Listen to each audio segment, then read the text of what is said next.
Well, the new inflation numbers show that inflation came down again in monthly and in annual terms as well. Inflation came off quite substantially in the month of May, and we also saw it moderate in annual terms as well.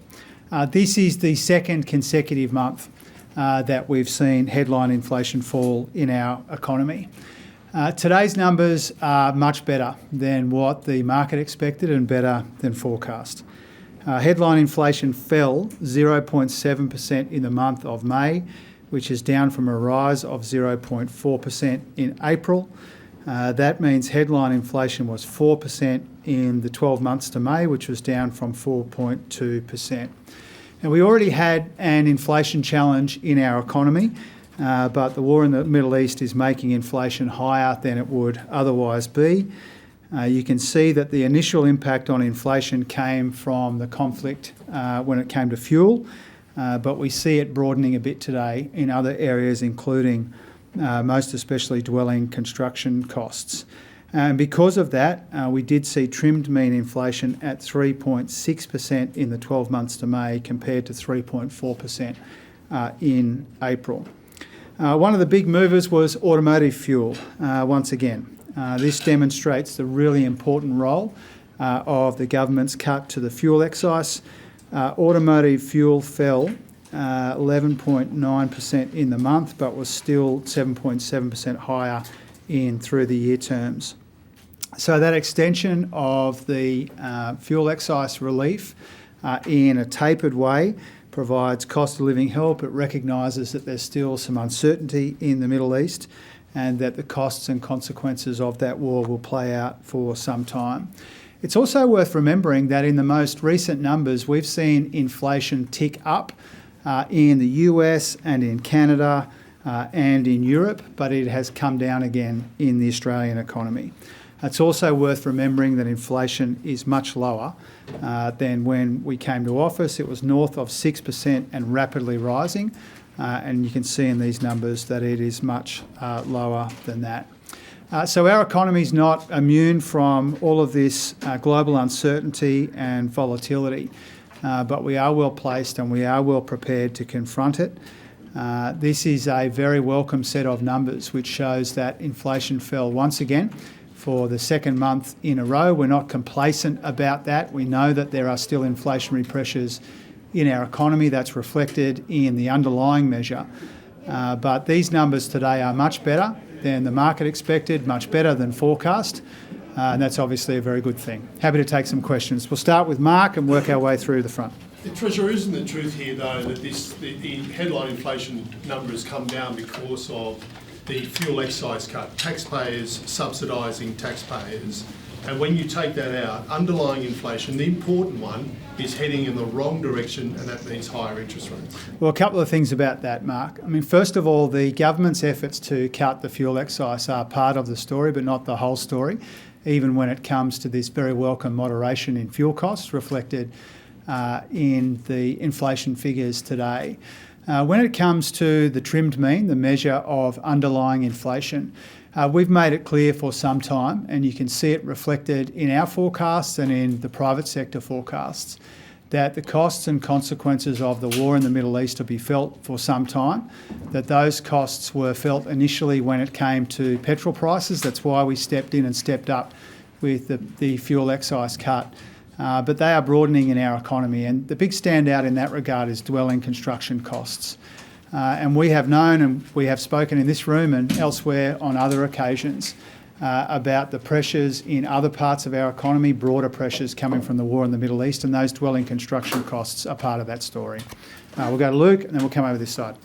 The RBA has long said that underlying inflation is their preferred measure of prices, and it's what they use when they go to make their decisions on interest rates.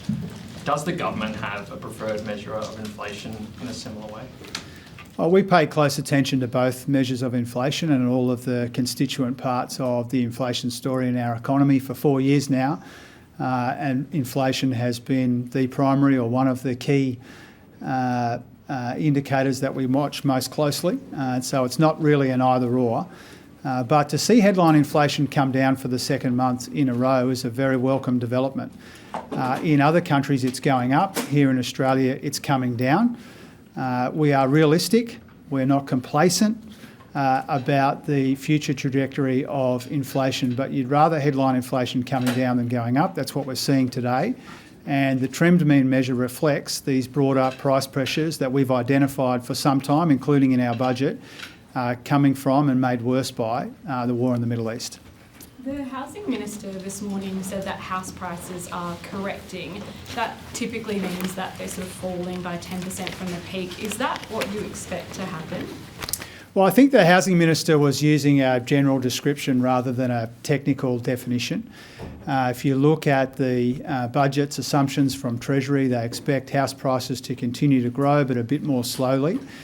We have seen a softening in house prices in recent months, even before the budget, and that's a reflection of a whole range of factors, including changes in interest rates, softness in the broader global and domestic economies, as well as any other influences from the budget and the like. And so the Housing Minister, I think, was reflecting an accurate general view, not attaching to the situation some kind of technical definition. Thanks, Treasurer. The Queensland budget handed down yesterday expects stamp duty revenue to be $300 million lower this financial year because of the tax changes that will pass on Thursday. The state's also forecasting a 3.5% slowdown in the housing market. Do you accept that your tax changes will have an effect on state budgets, and is that 3.5% number palatable to you? Oh, look, it's not for me to proofread and check the Queensland Treasurer's numbers in his budget. There are a number of factors playing out in the housing market right now. International and domestic conditions, movements in interest rates, and the important policy changes that we made in the budget. So it's not one factor that is driving softening in house prices or auction clearance rates or any of these other indicators that we watch closely. Now, when it comes to the Queensland budget, it's not unusual for state treasurers to point the finger at the Commonwealth at state budget time.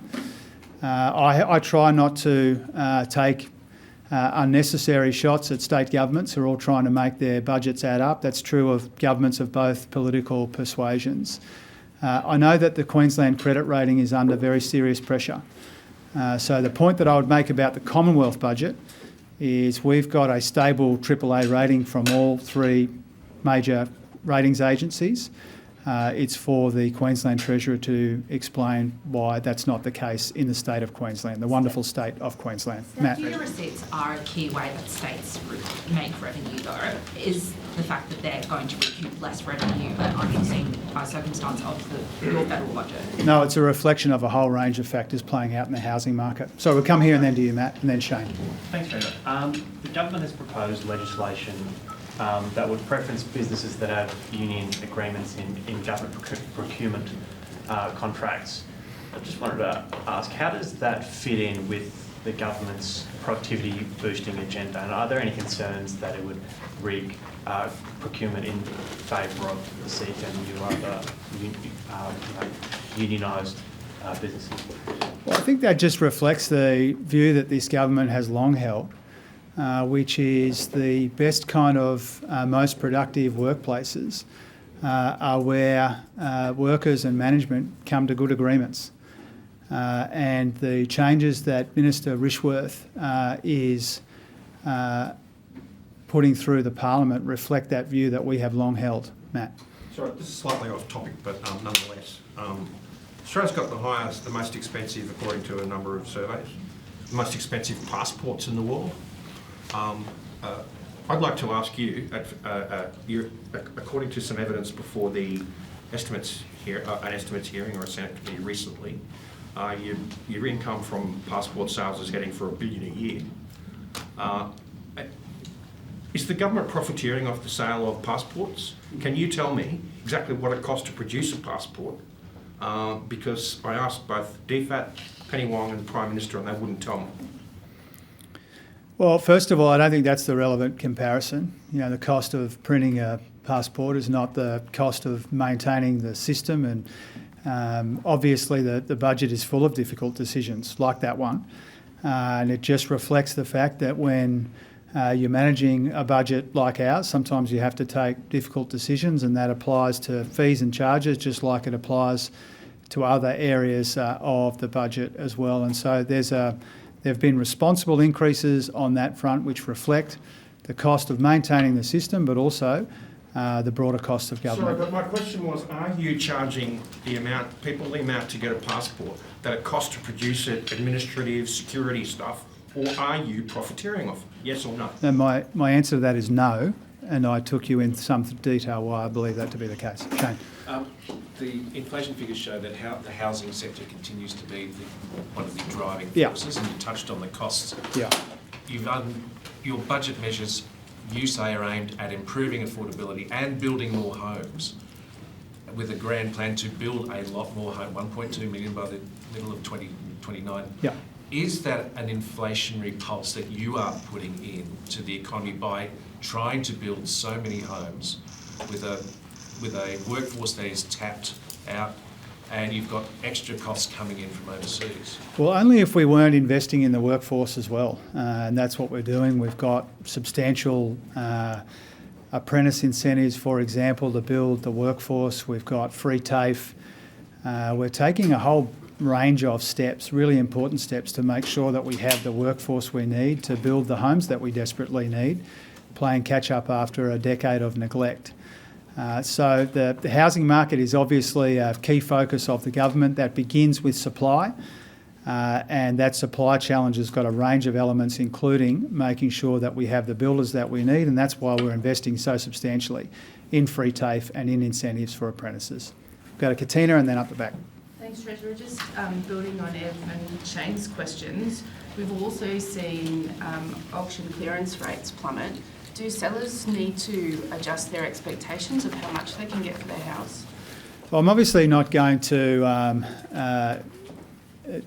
give people a sense of the expectations that they should have in these quite personal transactions. But whether it's auction clearance rates or house prices, there are a number of factors playing out, as I've said in response to some of your colleagues' questions. Those weekly auction clearance rates can be volatile. If you look at the most recent final results, we've had the prelim results from the weekend. Auction clearance rates have gone up some weekends since the budget, but they've gone down in others. And that's because that indicator can be a bit volatile. It's also worth remembering that clearance rates started to come down earlier in the year, before the budget. And that is, again, a reflection of a number of things, including economic conditions and movements in interest rates. When it comes to auctions, one of our policy objectives here is to make it easier for first home buyers to compete and win at auctions. And for a long time in this country, one of the reasons why first home buyers, and particularly young people, have been locked out of the housing market is because some people have been going to auctions subsidised by the taxpayer and some not subsidised by the taxpayer. And that's created the uneven playing field that we are seeking to level. Steffi up the back, and then, I'll come back to you if I've got time. I've got to go to Jacob and to Jack, and then I'll come back to you. And that'll be the last one. Is the government... Chloe, you've got to put your hand up if you want a question. Did you? Okay, we'll go to you next. Treasurer, is the government... Chloe gives me grief every time about missing her, but I'll go to Chloe after Steffi. No, it's okay. Treasurer, It's not deliberate, Chloe, I promise. Is the government willing to do a deal with the coalition to get the NDIS legislation passed this fortnight? And if not, why, given it could save the budget, hundreds of millions of dollars if you do it this fortnight rather than August? Well, of course, we'll be seeking the coalition's support for these really important changes to the NDIS. This is about saving the NDIS from itself, making sure that we can pay for the level of services and care that people with a disability need and deserve. Now, on the timing of that, obviously we've committed quite recently, yesterday, about this time yesterday, to a longer inquiry, and of course we have to honour that commitment that we made yesterday. Beyond that, Mark and Jenny and PM and Katie and others, I think are doing a wonderful job making sure that we can prioritise these really important pieces of legislation through the Senate. As someone who doesn't speak fluent Senate, I'm very grateful for the work that they do. There's always an element of sequencing when it comes to big pieces of important legislation, and that's what we're seeing here. Chloe. Thank you. Would you like 2 questions, Chloe? I won't be greedy. Okay.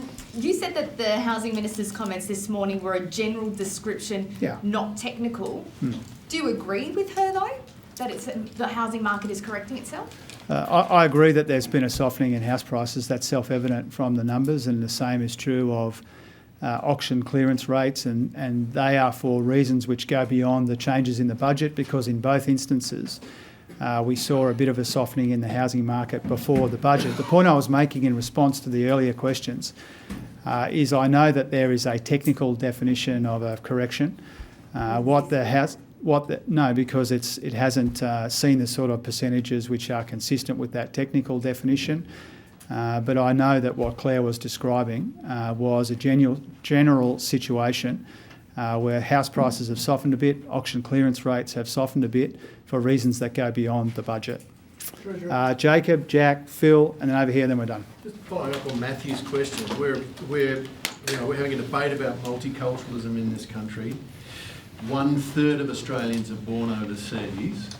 Going overseas is not an option for many people. It's a necessity. It's a way they connect with their families abroad. For a family of 4, you're looking at $2,000 just to get the paperwork to leave the country. Is this just a lazy way to raise revenue? No, I don't think so. Jack. Treasurer, with Cabinet due to consider amendments to copyright law, do you believe that Australia will attract less investment by AR firms in data centres and the like if the copyright regime is amended, as AI firms are claiming? Look, we've made it really clear that we don't support an exemption for our content creators when it comes to training by AI.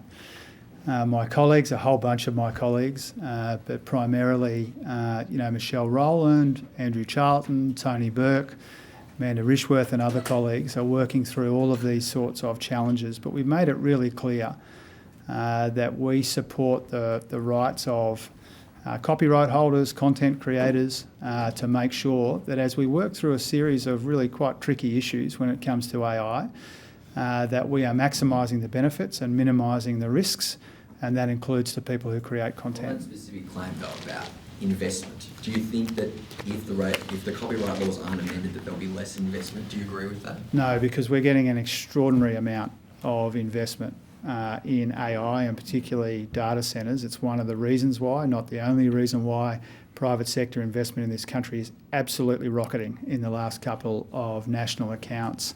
And that's at the same time as the government has made its position clear. Now, we engage with all sides of the argument. There are at least a half a dozen different ministers engaged in these really important discussions.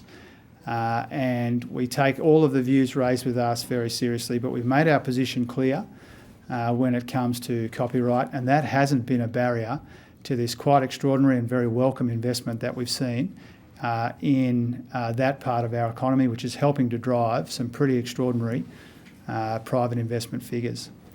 Phil, and then one last one. Thanks, Treasurer. This is just on a detail in the budget, and you may want to take it on notice, but if you just bear with me. It's been raised by David Pocock, and it goes to the grandfathering provisions on CGT and negative gearing. If a couple owns a joint asset, like a property, an investment property, for example, and one of them dies or there's a divorce, and so there's a partial transfer of the ownership, that the grandfathering no longer applies. Can you sort of explain why that's a good idea? Well, the situation is consistent with the existing CGT arrangements around acquisition. So the grandfathering rules we've put in place, they're reasonable arrangements that mean that what you owned on budget night can continue to be negatively geared in the future. Anything bought, sold or acquired after that date is treated under the new rules, and that is entirely consistent with how the rules work But now. if your spouse dies, well, you can only negatively gear half the house after that, or No, if the full ownership then transfers to you. I'm saying that it's the arrangements, as you describe them, are consistent with the way that the acquisition rules apply in the current CGT arrangements. Are you still confident in the modelling in the budget that showed that house prices will grow just at a slower rate? Or is it possible now that they will actually fall, and is that what you want? Well, a couple of things about that. I mean, first of all, it's only been 6 weeks or so since the budget, and so when it comes to things like house prices, it's helpful to take a slightly longer term view than that. These are longer term investments that people make. The second point is there was already some volatility in house prices and auction clearance rates before the budget for all of the reasons that I've run through responding to your earlier question. When it comes to house prices in our economy, our objective is for there to be sufficient, affordable homes for first home buyers to buy. And part of that means making sure that there's a level playing field at auctions and when it comes to bidding for homes. That is a really important motivator. Now, we're not targeting a particular price outcome in aggregate. We are not trying to shoot for a certain percentage change, but we've reflected in the budget papers the Treasury assumption that house prices will continue to grow, but a bit more slowly than before. Only 6 weeks in, we're already saying that that's not what's happening. So, Well, first of all, it's only 6 weeks in, as you say. House prices are a longer term investment when we've seen some volatility in house prices even before the budget. Is that slower growth rate, that's an average over the period, right? So it could drop and then come back up, but lower than before? Well, as always, a longer term assumption in the budget is an aggregate assumption about what the Treasury expects to happen. And again, we've seen some volatility in house prices and auction clearance rates. That predated the budget, and we've seen a bit more of that since. But housing investments are longer term investments, and I'd caution people against making longer term conclusions from 6 weekends or so of data. Thanks very much.